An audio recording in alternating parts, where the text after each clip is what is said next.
Bonjour les gens, j'espère que vous allez bien. Bienvenue dans cette nouvelle vidéo. Donc cette vidéo, on va voir l'abstraction d'un avatar. Donc qu'est-ce que c'est qu'un avatar? Donc si on commence, l'avatar représente numériquement l'équivalent d'un objet d'un corps réel. Donc c'est un objet informatique. En programmation orientée objet, on dit c'est une classe. Donc, une classe, c'est comme si que c'est un plan que vous utilisez pour spécifier l'esquisse et toutes les dimensions géométriques de ce que vous voulez construire.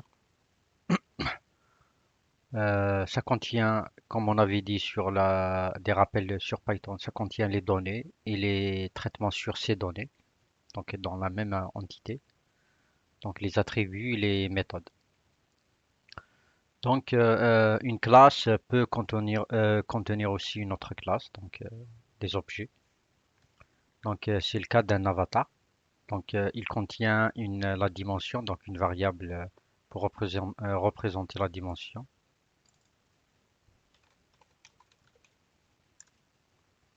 Il contient une liste de la classe du node, donc qui va contenir la liste des nœuds. Il contient une liste bulk, donc les éléments. On va appliquer les matériaux et tout ça, le modèle. Donc, c'est une liste de la classe bulk. Voilà, bulks. Après, il contient aussi la liste des contacteurs de la classe contactor, qui contient toutes les informations sur le contacteur. Après, c'est pas une liste, mais par contre, c'est un dictionnaire. Dictionnaire, donc, qui va stocker des informations avec la clé euh, clé valeur, voilà, avec le clé valeur, ça, la particularité d'un dictionnaire. Donc ça, la groups, ben, ça va contenir les nœuds, les bulks et les contacteurs de chaque avatar.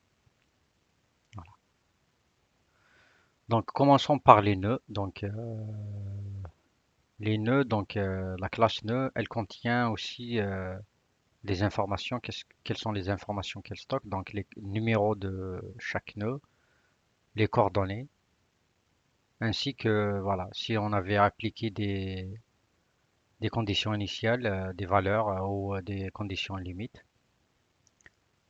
On ne peut pas appliquer la condition limite si on n'avait pas défini le matériau, les modèles. Donc, il faut que je définisse ça. Après, le bulk, qu'est-ce que c'est dedans? Bah, ça contient aussi une table de connectivité où on stocke toute la liste des nœuds. C'est une liste de nœuds. Donc nous, on a les nœuds. Bon, ça, c'est une liste des nœuds de chaque élément.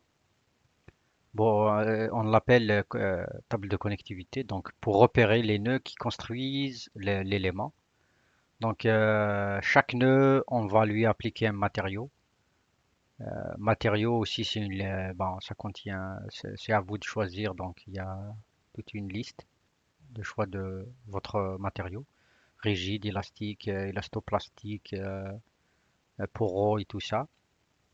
Ça contient aussi une information sur le modèle. Bah, vous avez aussi une panoplie de types de modèles. Donc méca, thermo, et la liste est longue. Donc vous pouvez voir ça, on l'a vu déjà. Donc ça c'est pour l'objet ou la classe bulk. Donc c'est une liste. Après on passe au contacteur. Donc le contacteur aussi vous pouvez le définir avec la liste des contacteurs que la bibliothèque nous offre. Donc on a vu disque jusqu'à maintenant. Oui, et la fondation aussi. Après, il y a le groupe, comme je vous ai dit, c'est un dictionnaire. Donc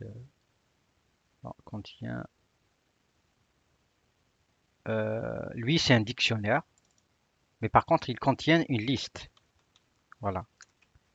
Voilà. Donc, le groupe, donc, avec une clé, donc je vais dire que la liste des bulles, c'est ça et ça. La liste des nœuds, ça et ça. La liste des contacteurs, ça et ça. Pourquoi je définis des groupes? Pour que je puisse, ben, un exemple, si j'ai cet avatar, ben, je veux que tous ces éléments-là, je leur applique une force. Et ces éléments-là, je dis que je leur applique des conditions aux limites de blocage.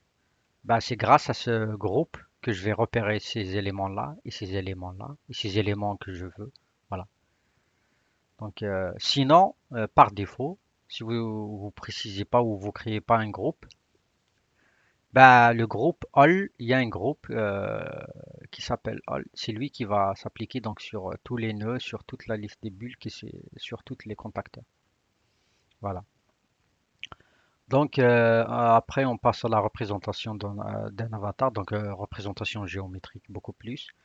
Donc un avatar, donc il contient une frontière, donc c'est le contacteur, c'est le type de contacteur que vous voulez créer.